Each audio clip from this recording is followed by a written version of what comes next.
Shalom, shalom, bendiciones, bendiciones. Estamos contentos de poder estar una vez más en su segmento explorando el contexto del primer siglo, donde hemos visto ya varias cositas interesantes. La semana pasada empezamos a ver acerca de lo que era el Evangelio de Dios, el concepto del Evangelio de Dios, y vimos la persona de Yeshua. Hoy vamos a terminar esa parte.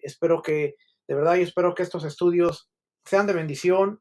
No me crea nada, como siempre decimos, no crea nada, verifíquelo, valídelo todo, porque a través de el estudio podemos entender la Biblia de la mejor manera. Una de las cosas o uno de los objetivos que nosotros tenemos es poder llegar a entender la Biblia mucho mejor de lo que la hemos entendido por un tiempo, porque la hemos visto a través de unos lentes dogmáticos, unos lentes teológicos, pero queremos analizar la Biblia desde su contexto y entonces poder entender el mensaje de mejor manera. Así es que vamos a empezar por aquí. La semana pasada hablábamos de Yeshua, pero antes de eso, hoy vamos a ver la vida de Yeshua real. Vamos a leer esta pequeña notita que tengo aquí. La computadora está haciendo de las suyas, pero...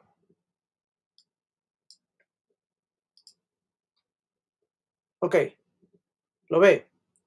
Dice el mensaje del Evangelio, comunicado por Dios a Abraham, hablado por los profetas y cumplido por Yeshua. Una de las cosas que tenemos que tener en claro es que cuando nosotros hablamos del Evangelio de Dios, tenemos que darnos cuenta entonces qué es el Evangelio de Dios. Así es que hoy vamos a analizar esa parte rapidito y dice por aquí, el Evangelio de Dios, el mensaje del Evangelio comunicado por Dios a Abraham, hablado por los profetas y cumplido por Yeshua. Yeshua mismo lo relata en el libro de Lucas. Dice, el mensaje del Evangelio tiene sus raíces en el pacto que Dios hizo con Abraham, continúa en las profecías del Tanaj, lo que mal llamado Antiguo Testamento, y encuentra su cumplimiento pleno en la vida, muerte y resurrección de Yeshua. El Evangelio comunicado a Abraham, y haré, Génesis 12, versículos 2 y 3, dice, haré de ti una nación grande, te bendeciré, engrandeceré tu nombre, serás bendición, bendeciré a los que te bendijeren y a los que te maldijeren maldeciré. Serán benditas en ti todas las familias de la tierra.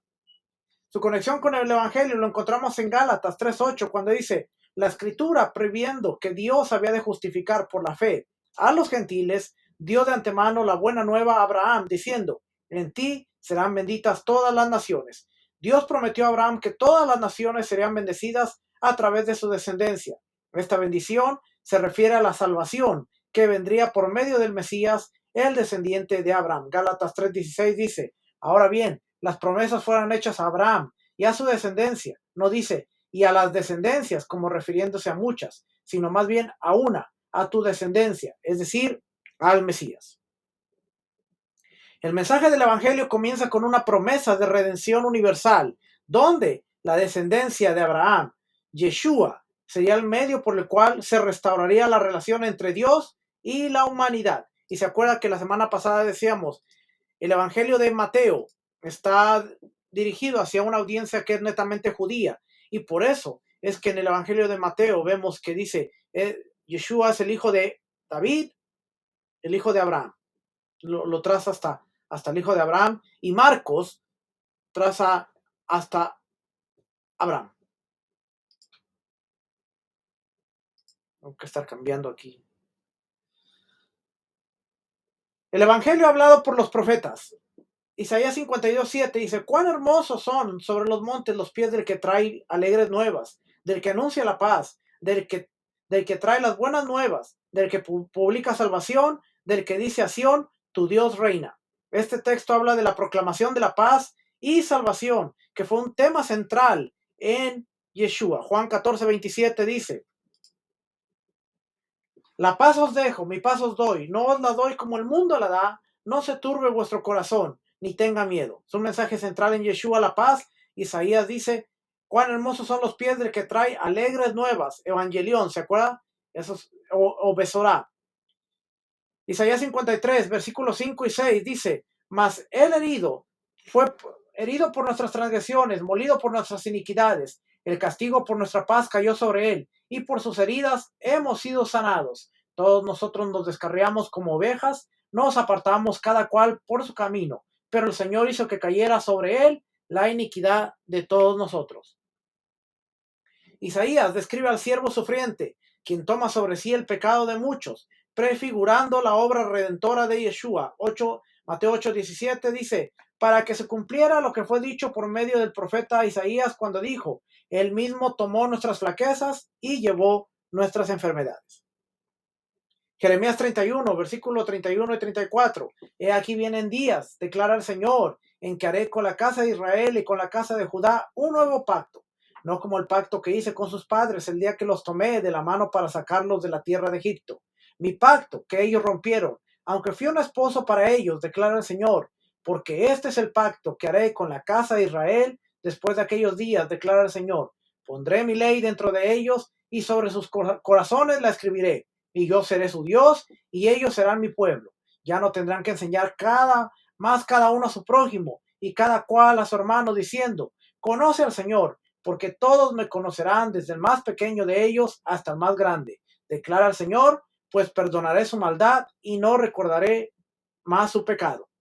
En el nuevo pacto o el pacto renovado, anunciado por Jeremías, se cumple en Yeshua, quien derrama su sangre para establecer la redención. Lucas 22:20 dice, de la misma manera tomó la copa después de haber cenado, diciendo, esta copa es el nuevo pacto, que lo menciona Jeremías, dentro de lo que es la Besorá, el Evangelio. Esta copa es el nuevo pacto en mi sangre que es derramada por vosotros. Ezequiel 36, 26 y 27 dice, además, os daré un corazón nuevo y pondré un espíritu nuevo dentro de vosotros. Quitaré de vuestra carne el corazón de piedra y os daré un corazón de carne. Pondré dentro de vosotros mi espíritu y haré que andéis en mis estatutos y cumpláis cuidadosamente mis ordenanzas. Estas son promesas de transformación espiritual cumplida mediante la obra del Ruach del Espíritu en los creyentes. Juan capítulo 3 versículos 5 y 6. Yeshua respondió, en verdad te digo, que el que no nace de agua y del Espíritu no puede entrar en el reino de Dios. Lo que es nacido de la carne, carne es, y lo que es nacido del Espíritu, Espíritu es. Los profetas anuncian la salvación como un acto de reconciliación de Dios con la humanidad.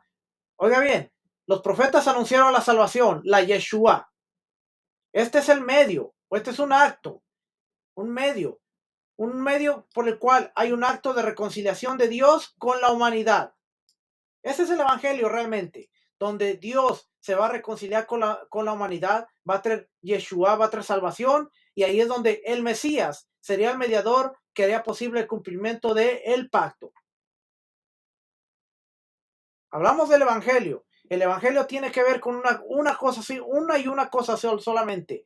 Es el acto de reconciliación de Dios con la humanidad. Fue anunciado por los profetas, fue anunciado a Abraham, está en todo el Tanakh, y ahora se revela que el Mesías es el mediador que va a ser posible el cumplimiento de ese pacto. El Evangelio cumplido por Yeshua, la encarnación de Yeshua. Aquel verbo fue hecho carne y habitó entre nosotros, lleno de gracia. Yeshua, como el Hijo de Dios, se hace carne para cumplir las promesas hechas a Abraham y anunciadas a los profetas. El verbo, la membra, el logos, se hizo carne para cumplir esas promesas hechas a Abraham y que fueron anunciadas por todos los profetas. Lucas 4, 18 y 19. Yeshua dice, el Espíritu de Adonai, el Espíritu del Señor está sobre mí, por cuanto me ha ungido para dar buenas nuevas a los pobres, a pregonar el año agradable del Señor. Yeshua predica el reino de Dios, restaurando a los marginados y anunciando la salvación, la Yeshua. En Corintios 15, del 3 al 4, dice, porque yo os entregué en primer lugar lo mismo que recibí, que el Mesías murió por nuestros pecados, conforme a las Escrituras, que fue sepultado y que resucitó al tercer día, conforme a las Escrituras. Yeshua ofrece su vida como sacrificio para redimir a la humanidad, cumpliendo Isaías 53, y resucita como muestra del poder de Dios sobre la muerte. El hecho de que Yeshua resucite es una prueba de que Dios tiene control sobre la muerte, de que Dios ha vencido a la muerte. Es más, eso lo encontramos aún en la Biblia. Claro, claro está que lo encontramos en la Biblia. Isaías capítulo 25.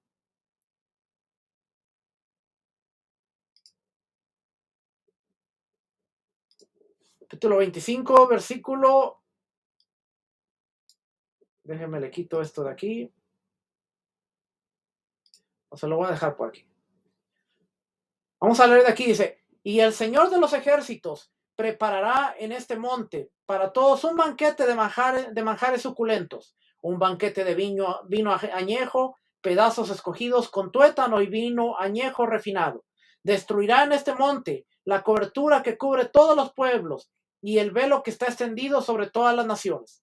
Él destruirá la muerte para siempre. Oiga bien, dice, Él destruirá, el Señor destruirá a la muerte para siempre. El Señor Dios enjuagará las lágrimas de los rostros y quitará el oprobio de su pueblo de sobre toda la tierra, porque el Señor ha hablado. A veces nos confundimos donde dice el Señor destruirá la muerte. ¿Cómo destruyó el Señor a la muerte? Resucitando a Yeshua, dándole a entender a la humanidad que Él es el único que tiene el poder para quitar la vida y para devolverla. Ve cómo estamos entendiendo el Evangelio, porque el Evangelio es, en tu simiente serán benditas todas las naciones de la tierra. Y después los profetas empiezan a profetizar que va a venir alguien que va a tomar nuestro oprobio, nuestras enfermedades, nuestras dolencias, el Señor va a vencer a la muerte. ¿Y cómo la va a vencer? Es más, si nosotros seguimos leyendo dentro de lo que es esta línea, y vamos al versículo que nos muestra, Corintios, 1 Corintios.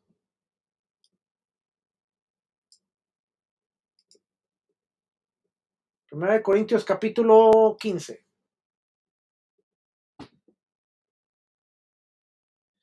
Mas ahora el Mesías ha resucitado de entre los muertos, primicia de los que durmieron, porque ya que la muerte entró por un hombre, también por un hombre vino la resurrección de los muertos, porque así como en Adán todos mueren, también en el Mesías todos serán vivificados, pero cada uno a su debido orden. Mesías, las primicias, luego los que son del Mesías, en su venida.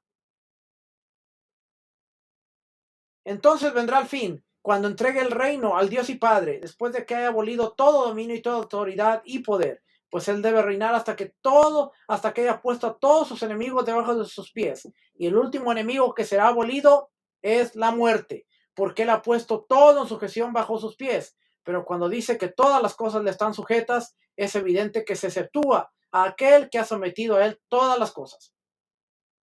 ¿Ve? Dice que el Mesías va a vencer la muerte. Y en Isaías estamos viendo que dice, el Señor va a vencer la muerte. Bueno, entonces, ¿es el Señor o es Yeshua? Es el Señor a través de Yeshua que le está cumpliendo la promesa de vencer la muerte. Mateo 28, versículos 19 y 20. Ir y hacer discípulos a todas las naciones, enseñándoles que guarden todas las cosas que yo os he mandado. Los discípulos, siguiendo el mandato de Yeshua, proclaman el mensaje de salvación a las naciones, cumpliendo la promesa hecha a Abraham, promesa de bendición universal mediante su descendencia. Génesis 12:3, Gálatas 3:16, la predicción de la salvación y la redención a través del Mesías. Isaías 52 y 53, Jeremías 31. La vida, muerte y resurrección de Yeshua trae la bendición prometida, ofreciendo reconciliación y vida eterna. Juan 3:16, porque de tal manera amó Dios al mundo, al cosmos, que dio a su Hijo unigénito para que todo aquel que en él cree no se pierda, mas tenga vida eterna. La muerte ha sido vencida, ahora hay vida eterna. Romanos 5. Por tanto, habiendo sido justificados por la fe, tenemos paz para con Dios por medio de nuestro Señor Yeshua el Mesías, por medio de quien también hemos obtenido entrada por la fe a esta gracia en la cual estamos firmes y nos gloriamos en la esperanza de la gloria de Dios. Así es que el Evangelio de Dios a través de las Escrituras fue comunicado a Abraham, fue anunciado por los profetas y fue cumplido en Yeshua. No cambia. En tu simiente serán benditas todas las naciones, la humanidad será restaurada, todo se cumplió en Yeshua. El Evangelio es el cumplimiento del plan de Dios desde el principio, la restauración de la humanidad y la creación de un pueblo santo que viva en comunión con Él. Ahora, Después de haberle dicho eso, ahora podemos entender por qué Apocalipsis capítulo 21 dice, vi un cielo nuevo y una tierra nueva. Siempre sí voy a quitar este porque... Ok. Vi un cielo nuevo y una tierra nueva, porque el primer cielo y la primera tierra pasaron, y el mar ya no existe. Y vi la ciudad santa, la nueva Jerusalén, que descendía del cielo de Dios, preparada como una novia ataviada para su esposo. Entonces oí una gran voz que decía desde el trono, he aquí el tabernáculo de Dios está entre los hombres, y él habitará entre ellos, y ellos serán su pueblo, y Dios mismo estará entre ellos. Él enjugará toda lágrima de sus ojos, Isaías 25. Ya no habrá muerte, la muerte fue vencida. ¿Quién la venció? El Mesías, porque Dios le dio el poder para hacerlo. Ni habrá más duelo, ni clamor, ni dolor, porque las primeras cosas han pasado. Y el que está en el trono, sentado en el trono dijo, he aquí yo hago nuevas todas las cosas, y añadió, escribe todas estas palabras, son fieles y verdaderas. También me dijo, hecho está, yo soy el alfa y la omega, el principio y el fin. Al que tiene sed, yo le daré gratuitamente de la fuente del agua de la vida. El vencedor heredará todas estas cosas, y yo seré su Dios, y él será mi hijo. Y después habla de la nueva Jerusalén que desciende del cielo, y termina el libro de Apocalipsis diciendo, hablándonos, ya no vi un templo alguno, porque su templo es el Señor Dios Todopoderoso y el Cordero. La ciudad no tiene necesidad de sol ni de luna que la ilumina, porque la gloria de Dios la ilumina, y el Cordero es su lumbrera. Las naciones andarán a su luz, y los reyes de la tierra traerán a ella su gloria.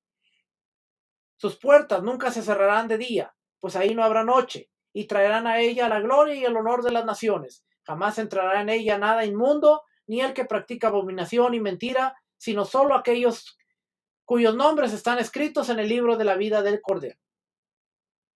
Y nos muestra el río, nos muestra la descripción de la ciudad.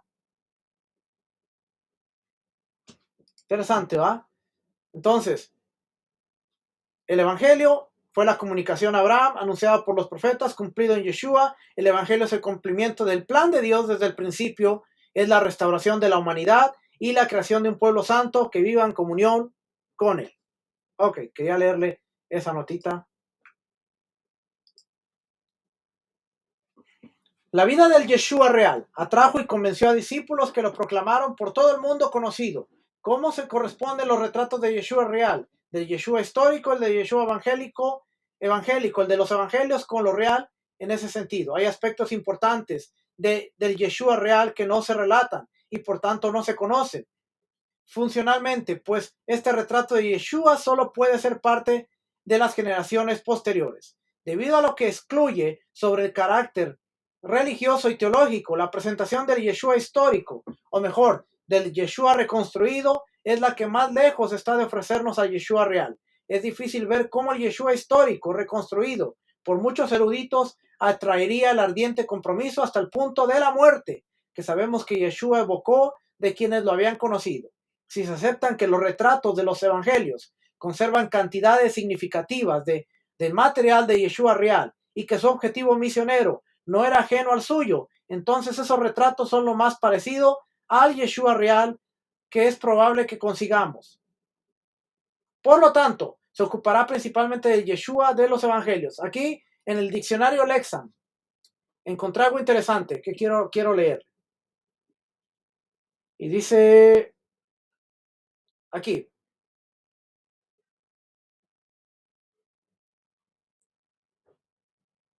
¿a dónde empezaba? El Yeshua histórico, búsqueda del Yeshua histórico. El estudio de Yeshua el Mesías, principalmente como figura histórica, utilizando el Nuevo Testamento y otros documentos. El Yeshua histórico y el Jesús canónico o el Cristo de la fe. Hasta el siglo XVII se creía que los evangelios eran históricamente confiables. Esta creencia se encontró con un gran desafío con la publicación de fragmentos, también conocidos como los fragmentos de Wolfenbüttel, escritos por Hermann Samuel Reimarus y publicados en forma anónima por Lessing. La obra de Reimarus sostenía que los evangelios eran el intento de la iglesia primitiva de darle forma a Yeshua en el Mesías más que un informe de los hechos históricos reales.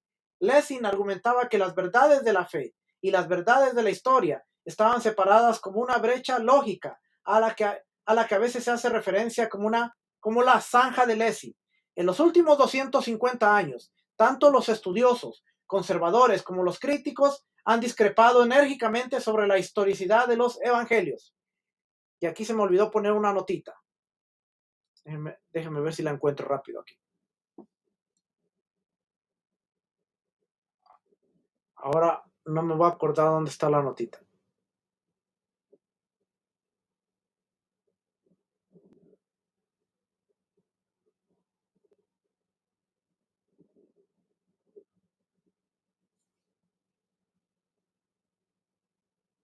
¿Dónde puse la nota?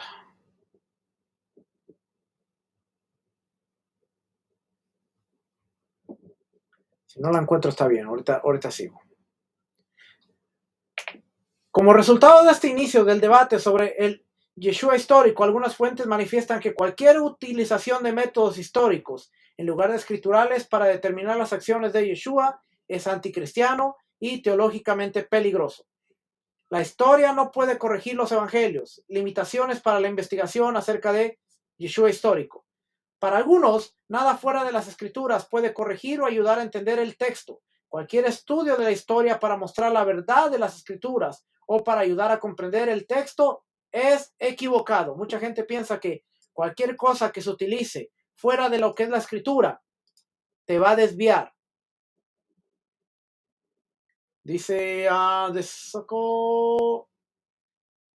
este autor advertía contra el intento de hacer que la fe dependiera de la investigación histórica. También afirmaba que era un imposible separar al Yeshua histórico del Yeshua de la fe, del Mesías de la fe. El uso de la historia en la búsqueda no tenía valor duradero.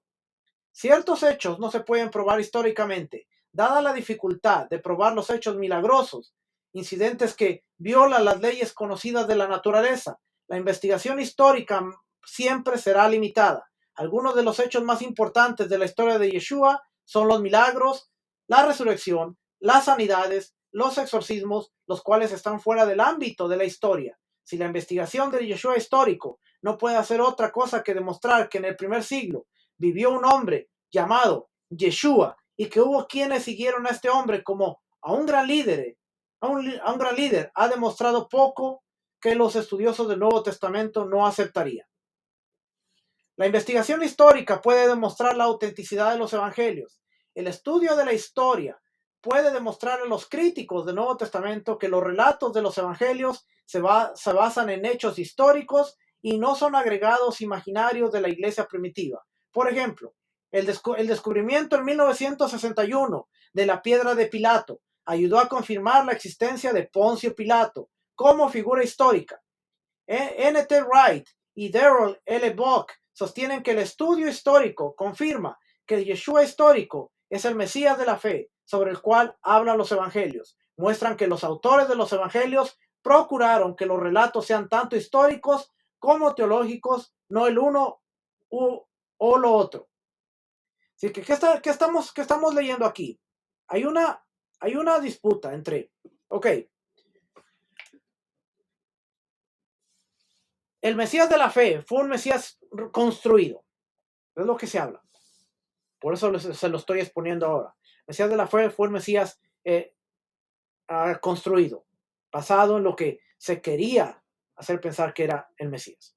Pero el Mesías histórico es muy difícil reconstruirlo. Ahora, se ha llegado a la conclusión de que los evangelios, por los descubrimientos que se han encontrado, los evangelios son relatos históricos que están hablando y que nos están dejando saber que muchas de las historias que pasaron ahí son reales. Y por eso le quería buscar la notita que encontré por aquí, pero uh, ok.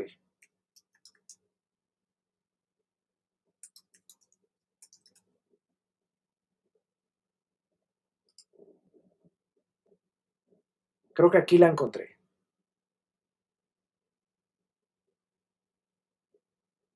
Creo, déjame ver aquí.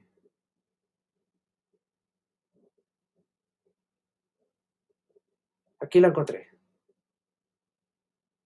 Fue una notita que saqué y que dije, está interesante. Esa la vamos a poner aquí. Más la voy a poner por aquí. Aquí voy a poner la notita. Ya se la, ya se la enseño. ¿Ok?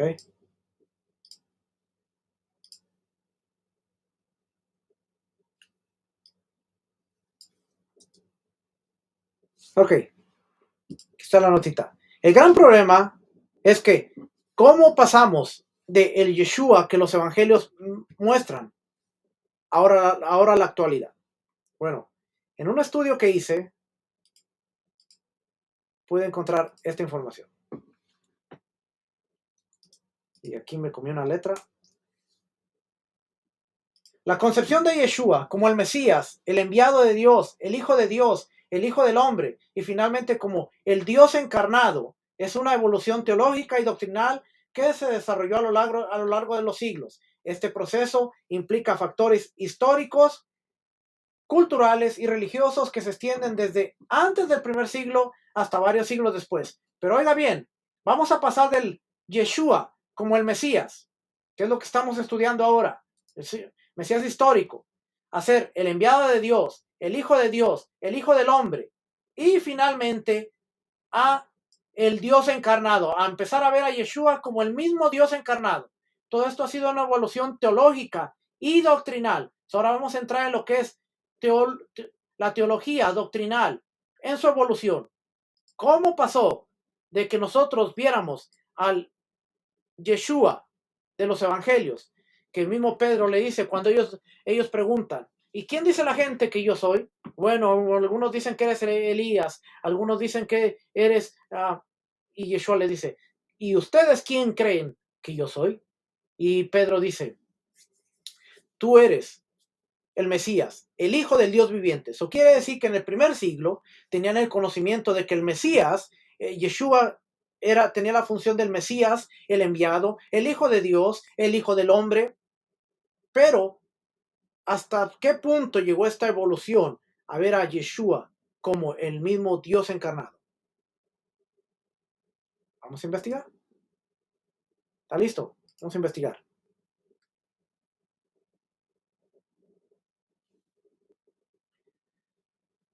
Antes del primer siglo, ¿cuál era el contexto judío? Había una esperanza mesiánica. En el judaísmo del segundo templo, que va del siglo 6 de antes de la era común al siglo I después de la era común, este es el tiempo donde vivió y existió Yeshua, se esperaba un Mesías ungido como un líder humano, descendiente de David, que restauraría la independencia de Israel y establecería justicia. Las escrituras hebreas presentan diversas imágenes mesiánicas, como el hijo de David. Segunda de Samuel 7, versículo 12 al 16, nos dice: cuando tus días se cumplan y reposes con tus padres, levantaré a tu descendiente después de ti, el cual saldrá de tus entrañas, y estableceré su reino. Él edificará casa a mi nombre, y yo estableceré el trono de su reino para siempre. Yo seré padre para él, y él será hijo para mí. Cuando cometa iniquidad lo corregiré con vara de hombres y con azote de hijos de hombres. Pero mi misericordia no se apartará de él, como la aparté de Saúl, a quien quité delante de ti.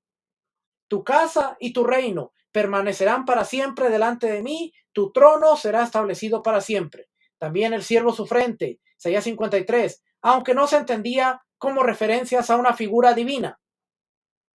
El Hijo del Hombre, en el libro de Daniel, capítulo 7, versículo 3 y 4, se menciona, versículo 3 y 14, se menciona una figura celestial, el Hijo del Hombre, que recibe dominio eterno. Esto influenció las interpretaciones mesiánicas apocalípticas.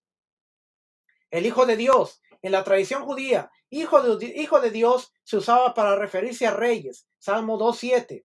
Ciertamente anunciaré el decreto del Señor que me dijo: mi hijo eres tú, yo te he engendrado hoy. O para Israel como nación. Éxodo 4.22. Entonces dirás a Faraón: así dice el Señor, Israel es mi hijo, mi primogénito. Sin connotaciones divinas. Fíjese que aquí está diciendo, esto no se entendía como referencia a una figura divina, el Hijo de Dios no tenía connotaciones divinas. Estamos hablando de antes del primer siglo. El primer siglo Yeshua y los primeros discípulos, el ministerio de Yeshua. Yeshua predicó el reino de Dios, fue identificado por sus seguidores como el Mesías prometido, se refirió a sí mismo como el Hijo del Hombre, que está aquí arriba, el Hijo del Hombre de Daniel, que recibía dominio eterno. Lo vemos en Mateo 8:20. Yeshua dijo, las zorras tienen madrigueras y las aves del cielo nidos, pero el Hijo del Hombre no tiene dónde recostar la cabeza. Marcos 2:10. Pues para que sepas que el Hijo del Hombre tiene autoridad, Daniel 7, tiene autoridad en la tierra para perdonar pecados, dijo al paralítico, levántate, tus pecados son perdonados. Y ocasionalmente como Hijo de Dios, entendido dentro del contexto judío, Yeshua se identificó como el Hijo del Hombre, como Hijo de Dios. Muerte y resurrección. Su crucifixión y la creencia en su resurrección impulsaron a sus discípulos a reinterpretar su papel. Se empezó a asociar con el siervo sufriente de Isaías y con el Hijo del Hombre glorificado de Daniel. Primer siglo. La cristología de los primeros escritos. En los textos paulinos los años 50 al 60, se va dando cuenta de la evolución. Desde antes del primer siglo, el Mesías, Daniel, el Hijo del Hombre, aquella figura mesiánica que iba a ser usada por Dios. Después, en el primer siglo, cuando Yeshua aparece, él se identifica como el Hijo del Hombre, a los discípulos y la gente alrededor lo identifica como el Mesías. Tenemos el testimonio de Pedro, de Kefas, tenemos el testimonio de la mujer samaritana cuando dice, ¿eres tú el profeta? Y después va y dice, he conocido al que había de venir, al Mesías. La gente esperaba una figura mesiánica y la están relacionando con el Mesías. Después, ahora estamos entrando ya a los escritos del primer siglo. Ya al año 50, 60, ya Yeshua murió, el Padre lo resucitó y fue ascendido al cielo. Ahora, 15 años después, años 50, 60, entramos a los escritos de Pablo, Rab Shaul. En los escritos de Pablo, Yeshua es exaltado como el Señor, Kyrios, el Señor de la humanidad, y asociado con la obra de la creación. Filipenses 2, del 6 al 11, nos dice, el cual, aunque existía en forma de Dios, no consideró el ser igual a Dios como algo a que aferrarse, sino que se despojó a sí mismo tomando forma de siervo y haciéndose semejante a los hombres, hallándose en forma de hombre, se humilló a sí mismo. Está hablando de Yeshua ahora, haciéndose obediente hasta la muerte y muerte de cruz, por lo cual Dios también le exaltó hasta lo sumo y le confirió el nombre que es sobre todo nombre. Daniel 7 le dio autoridad para que en el nombre de Yeshua se doble toda rodilla de los que están en el cielo y en la tierra y debajo de la tierra, y que toda lengua confiese que Yeshua el Mesías es el Kyrios, para la gloria de Dios Padre. Aunque Pablo está diciendo que Yeshua es el Kyrios, está diciendo que todo eso es para la gloria de Dios Padre. Colosenses 1, del 15 al 20. Él es la imagen del Dios invisible, el primogénito de toda la creación, porque en él fueron creadas todas las cosas, tanto en los cielos como en la tierra, visibles e invisibles, ya sean tronos o dominios, o poderes o autoridades. Todo ha sido creado por medio de él y para él, por medio de Yeshua y para Yeshua. Y él es antes de todas las cosas, y en él todas las cosas permanecen.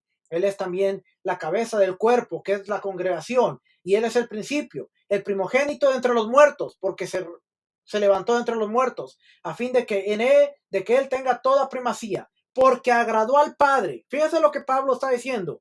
Está enfocando la figura de Yeshua, pero siempre está poniendo al Padre, dice, porque agradó al Padre.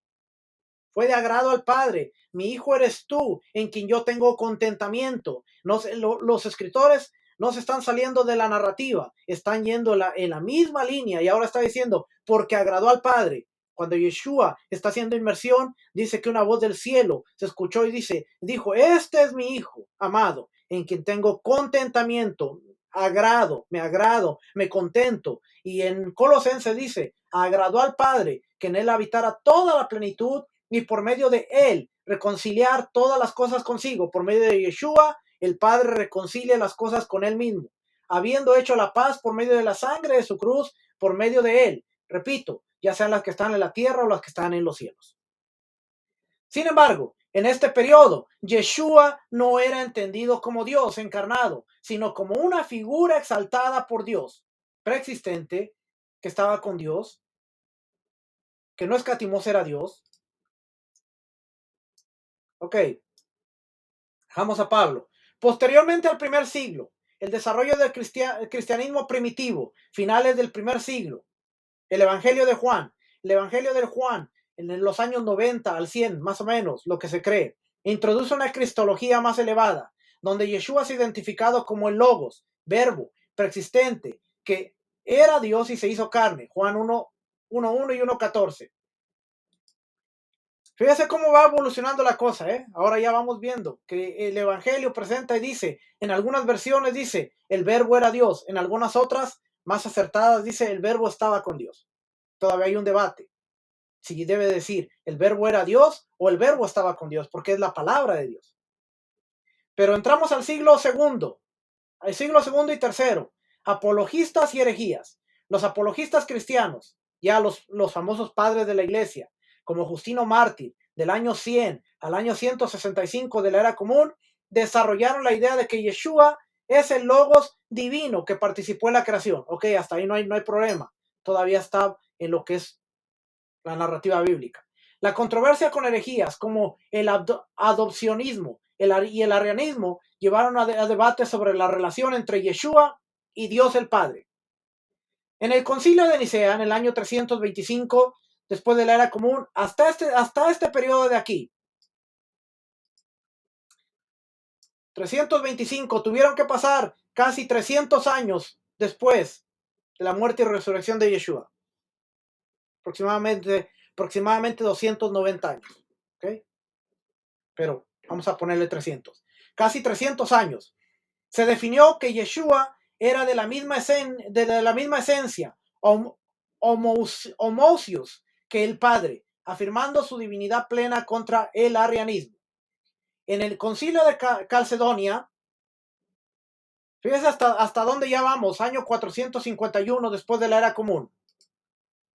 Se definió que Yeshua tenía dos naturalezas, divina y humana, en una persona, consolidando la doctrina de la encarnación. Hasta el año 451. Factores claves en la evolución teológica. Influencias del helenismo, conceptos filosóficos griegos como el logos, Filón de Alejandría y las nociones de mediadores divinos influyeron en la cristología. A medida que el cristianismo se separaba del judaísmo, las interpretaciones judías tradicionales fueron reemplazadas por lecturas más universales y filosóficas. Los concilios ecuménicos y los credos oficiales, como el Nicea, Calcedonia, formalizaron la doctrina de la Trinidad y la divinidad de Yeshua. Aquí lo tiene. Tuvieron que pasar 300 años, 400 años, venir los concilios ecuménicos y los credos oficiales, Nicea, Calcedonia, donde se formaliza la doctrina de la Trinidad y la divinidad de Yeshua. Y aquí hay fuentes para que pueda validar la información, escritos de los padres de la iglesia, Justino Mártir, Ireneo de León, Epi Sanders, Bart Ehrman, Larry Hurtado. De hecho, hay un libro que yo le recomiendo, se llama Historia del Cristianismo, aquí, Justo González. Este se lo recomiendo. Aquí empieza desde Jerusalén hasta parte 5, que termina el libro con el papado, el periodo bizantino, el final del periodo bizantino. Pero este libro le da una historia completa de aquí entra Marción del Ponto, el credo de la iglesia, los maestros de la iglesia, y aquí habla de Ireneo, Clemente, Tertuliano, Orígenes, la persecución en el siglo III. Es un libro muy bueno que le recomiendo para que usted pueda seguir validando mucha de la información que estamos hablando. ¿Okay? Pero tuvo que venir una evolución desde el Mesías como el enviado, el Hijo de Dios, el Hijo del Hombre, finalmente terminar como el Dios encarnado, que tuvo una evolución teológica y doctrinal a lo largo de los siglos. Así es que no es nada nuevo el hecho de que hoy en día todavía se sigan hablando unos debates, se sigan hablando acerca de que, bueno, entonces, pero Yeshua es Dios o Yeshua no es Dios, porque ha sido un tema que ha abarcado más de 2000 años. Pero hemos visto que al principio, si nosotros vimos aquí lo que hice al principio, había una esperanza mesiánica, el judaísmo del segundo templo estaba esperando el descendiente de David, estaban esperando una figura como el Hijo del Hombre, de acuerdo a Daniel 7, estaban esperando al Hijo de Dios, que se le daba un título al rey, que era el descendiente de David. Yeshua se identificó como el Hijo del Hombre, se identificó como el Hijo de Dios, fue identificado como el Mesías, pero hasta ahí. A medida que van avanzando, Pablo Pablo después en sus cartas, Filipenses, Colosenses, está exaltando a Yeshua como el Kyrios, como el Señor, pero le está dando la gloria al Dios Padre siempre que le dio la autoridad a Yeshua para ser nombrado el Kyrios, para que toda rodilla se doble, para que la gente vea que a través de Yeshua Dios venció a la muerte porque resucitó a Yeshua. Y todo siempre es para la gloria de Dios Padre.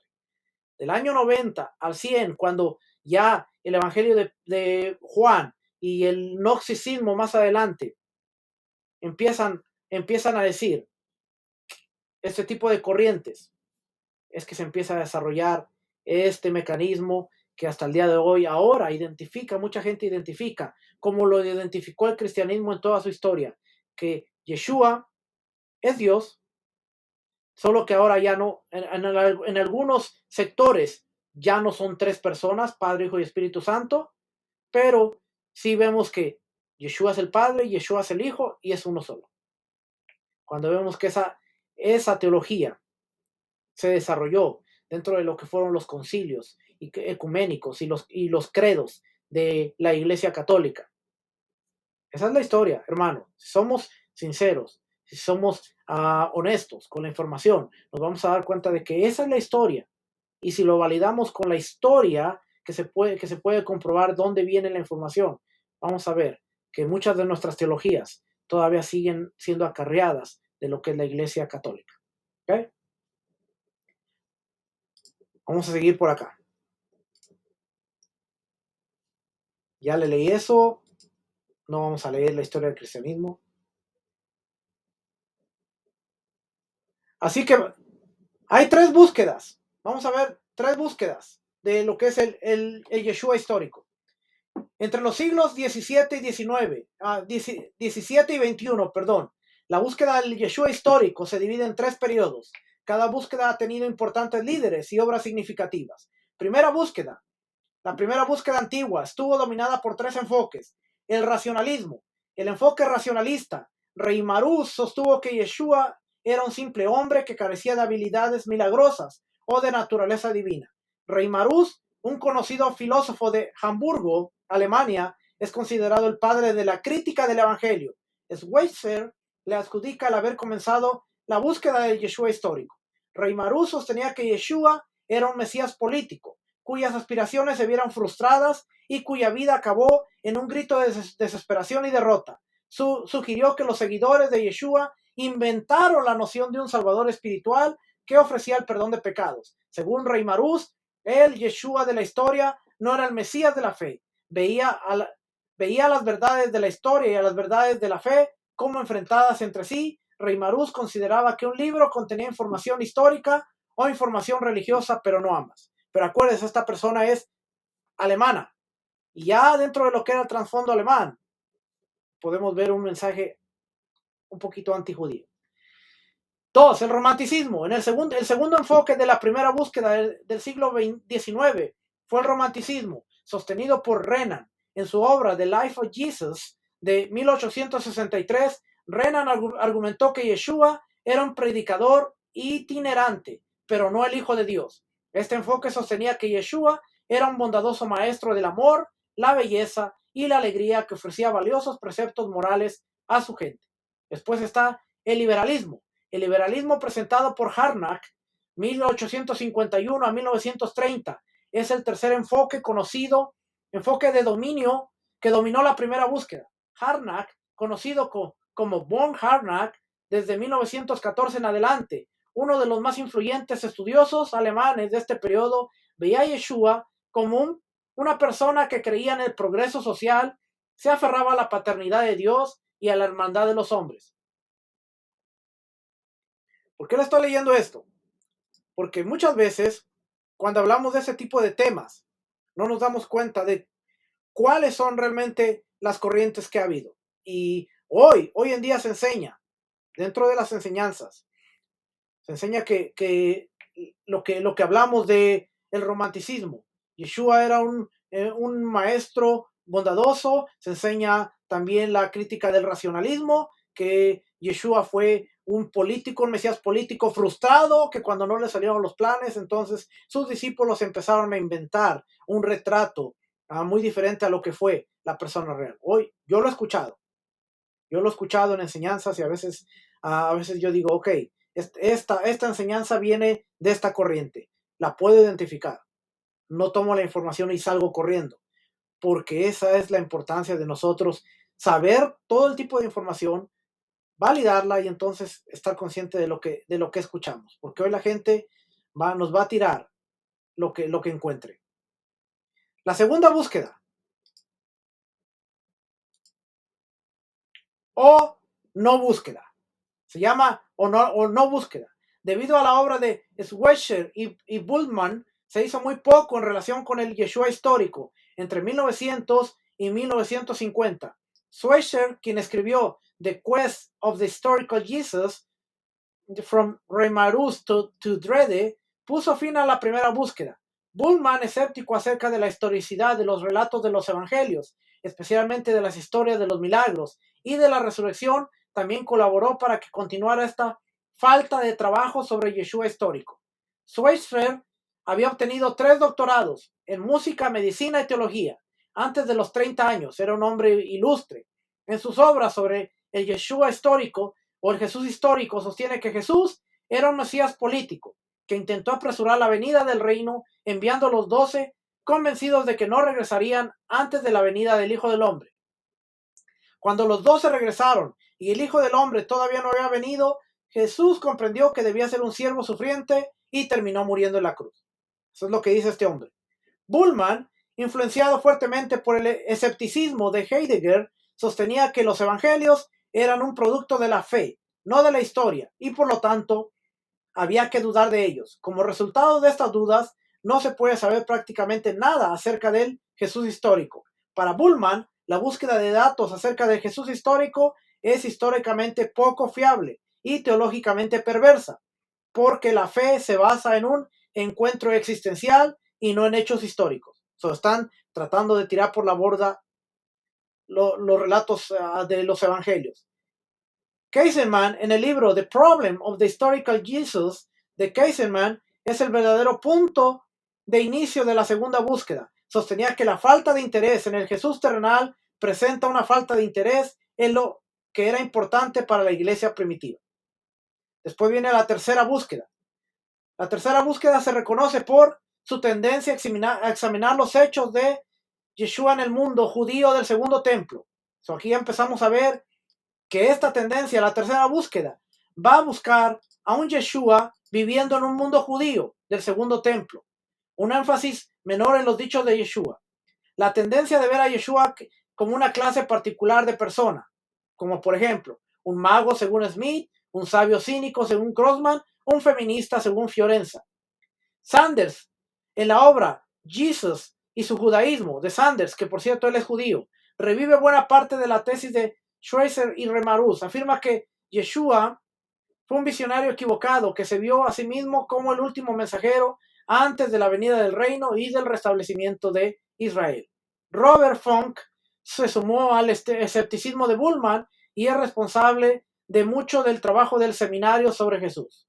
En el seminario del el grupo compuesto mayormente por estudiosos críticos y algunos que carecían completamente de formación teológica o en el Nuevo Testamento. Oiga, ¿quién estaban ahí?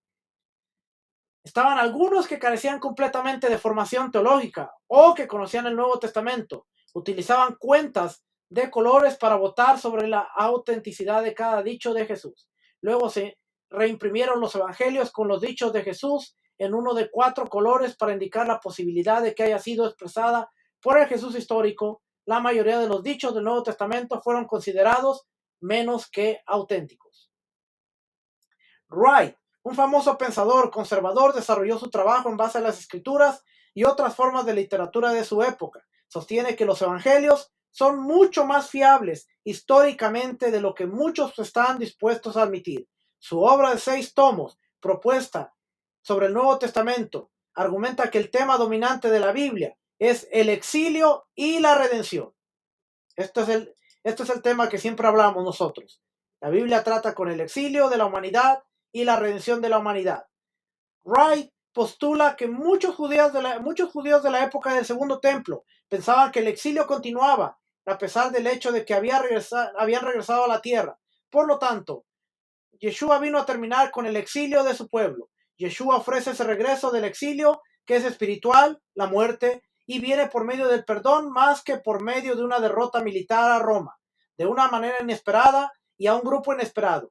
El perdón y el regreso del exilio viene a través de la aceptación del Mesías muerto y resucitado, que es el Mesías histórico y que es el cumplimiento del Evangelio de Dios. ¿Okay? Y ahí está la bibliografía. Muchas de estas creo que las tengo por aquí. Creo que lo tengo por aquí. Pero ¿qué podemos darnos cuenta a través de lo que leímos? Que realmente la gente trata de darse en la cabeza y decir, bueno, entonces si tenemos que creer en el Jesús histórico, en el Yeshua de la historia, pero vamos a descartar los relatos de los evangelios porque esos son producto de la fe. Pero a medida que los estudiosos van investigando, se dan cuenta de que los evangelios realmente son considerados recursos históricos que nos están relatando no solamente la fe, sino la historiosidad de un Yeshua que no se ve como una figura o no se ve como el Dios encarnado en la tierra, sino nos está viendo a Yeshua como el Yeshua, el Mesías enviado, ¿no? El Yeshua como el profeta que Dios, que Moisés dijo que iba a venir, como el vehículo que Dios está utilizando para traer la redención y la restauración del exilio en el cual se encuentra la humanidad. Todos esos temas los encontramos en los evangelios. Ahora, ¿cuándo viene a darse la idea de que no, pero Yeshua es Dios porque él mismo prometió que iba a vencer la muerte? Eso es un pensamiento teológico, porque no necesariamente cuando Dios dijo voy a vencer la muerte, nos está diciendo cómo iba a vencer la muerte. Ahora, Isaías dice, va a vencer la muerte. ¿Cómo Dios venció la muerte? Cuando le demostró a la humanidad que Él tiene el poder para dar vida, que Él tiene el poder para quitar la vida y Él tiene poder para restaurar la vida. Cuando Yeshua muere y Dios le resucita de entre los muertos, ahora Dios le ha probado a la humanidad que aquellos que son fieles, aquellos que muestran la fidelidad como la de Yeshua, pueden ser dignos de probar la vida después de la muerte. Y ahora todo el evangelio se va a basar en la buena nueva, es que Dios nos dio el antídoto. Dios nos dio la cura contra el pecado, contra la vergüenza de la humanidad, que es la muerte. Lo cumplió a través de Yeshua porque Dios lo restauró, Dios lo levantó de entre los muertos, y ahora el evangelio se va a basar en que las buenas nuevas predicadas a Abraham, el evangelio dado a Abraham, se ha cumplido en la figura de Yeshua, ese Yeshua que Mateo está tratando de decirle a su audiencia judía. Este Yeshua es el Hijo de Dios. ¿Se acuerda? Pues ahora se pone importante lo que vimos al principio. Déjeme llevarlo para acá al principio. No estoy en el diccionario, aquí no. Ahora se pone interesante lo que vimos al principio. Por eso la semana pasada estábamos hablando de que el Evangelión, la Septuaginta, usa palabras relacionadas con Evangelión, que traduce la palabra basar, de donde viene besorá, que tienen un rasgo similar de proclamar buenas nuevas, especialmente de la victoria de Israel o de la victoria de Dios. Dios venció a la muerte. puede abarcar actos de proclamación de los actos gloriosos de Dios en favor de Israel y de la humanidad. Marcos abre su relato con las palabras: el principio del evangelio de Yeshua el Mesías, la buena nueva de lo que Dios ha hecho. Una vez proclamada Israel, se proclamará ahora en y por Yeshua el Mesías a todas las naciones. Implica el reino o gobierno de Dios que se hace presente en Yeshua, perdonando los pecados, curando a los enfermos, alimentando a los hambrientos, resucitando a los muertos, calmando tempestades, un reino, gobierno proclamado en sus enseñanzas y parábolas que tratan de señalar y contrarrestar los obstáculos humanos. Yeshua es el rey al que Dios hizo triunfar. Eso es Marcos. El Evangelio de Mateo presenta a Yeshua como el Mesías prometido. Era una audiencia judía. Cumplimiento de las profecías del Tanakh. Subraya el reino de los cielos. Contiene un enfoque especial en la Torá, la justicia, mostrando a Yeshua como aquel que cumple y profundiza la Torá. Resalta el linaje en la genealogía y linaje de Yeshua hasta Abraham y David para cumplir la promesa a Abraham. Esto es para cerrar, para que entendamos el Evangelio. ¿Por qué presenta a Yeshua? Porque está dirigido a judíos. Busca convencer a los judíos que Yeshua es el Mesías prometido, el Mesías esperado. Y usa referencias frecuentemente al cumplimiento en las escrituras hebreas. Marcos presenta a Yeshua como el siervo de Dios y enfatiza su poder y autoridad. Destaca las acciones de Yeshua, se enfatiza los milagros como prueba de la autoridad divina de Yeshua.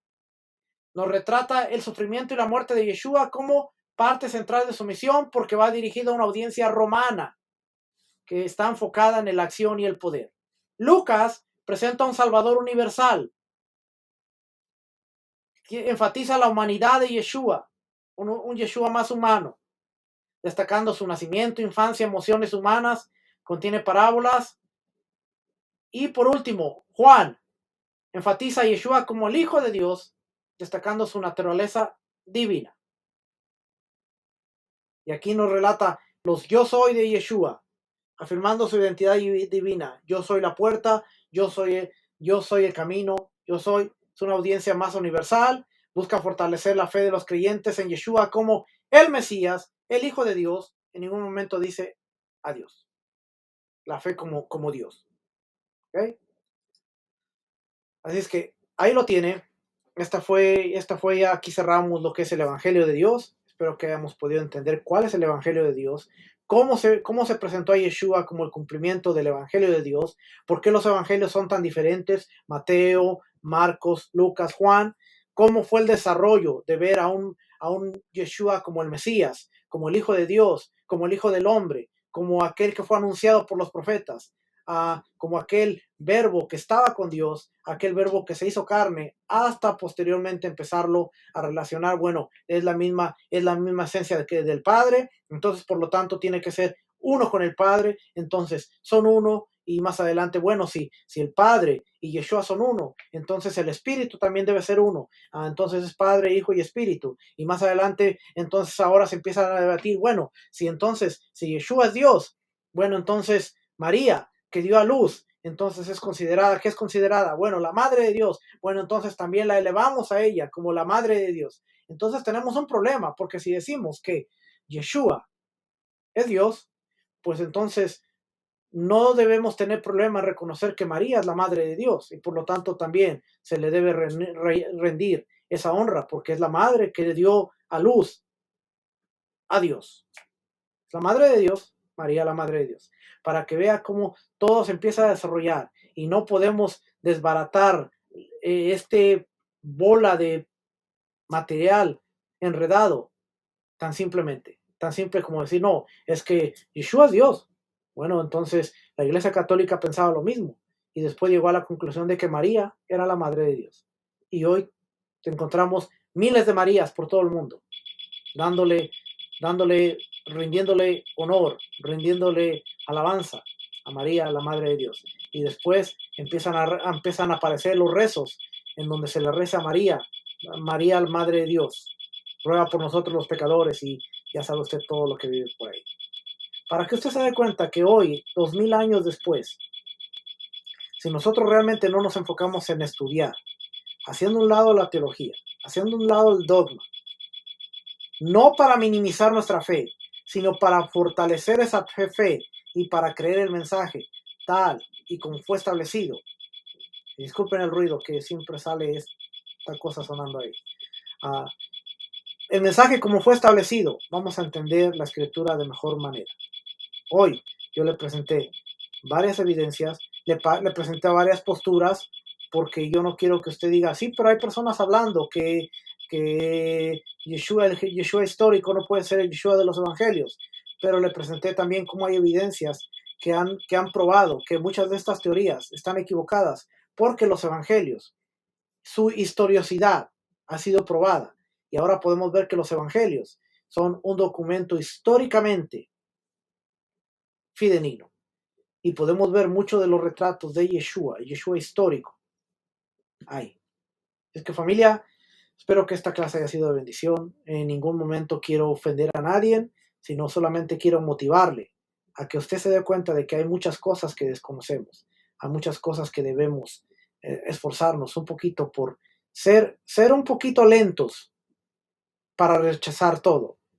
Vamos a verlo, vamos a examinarlo, vamos a validarlo, y entonces después tendremos una mejor idea de si lo rechazamos o quizá tiene sentido. Pero debemos ser honestos, porque una vez que nos encontramos con la información, debemos tomar la decisión de o me hago el loquito o reconozco que la información es verdadera, es fidedigna, y ahora tengo que hacer algo al respecto. Yeshua es el cumplimiento del Evangelio de Dios. El Evangelio no es de Yeshua. El Evangelio fue establecido y validado a través de Yeshua, pero el Evangelio, las buenas nuevas, la Besorá, es de Dios. Fue dada a Abraham, fue confirmada por todos los profetas y fue cumplida en la vida de Yeshua. ¿Cuál es ese Evangelio? Que todas las naciones de la tierra serían bendecidas a través de la simiente de Abraham. ¿Y cuál es esa bendición que nosotros recibiríamos? Que la vergüenza que tenía la humanidad, la muerte, esa era la vergüenza que teníamos, fue vencida. Dios pudo vencer a la muerte a través de la resurrección de su Hijo Yeshua. Y ahora todo tiene que ver, y por eso Pablo es bien específico, dice que si tú confiesas con tu boca que Yeshua es el Kyrios, es el amo, es el Señor, porque Dios le dio la autoridad de ser el Señor, y confiesas con tu boca y crees en tu corazón que Dios fue el que le levantó de los muertos, entonces tú tendrás entrada a esa salvación prometida a nuestros antepasados. Nos vemos la próxima semana, regresamos para seguir aprendiendo, seguir creciendo juntos. Familia, será hasta la próxima semana. Shalom, bendiciones, espero que haya sido de mucha bendición este estudio. Shalom, bendiciones, shalom.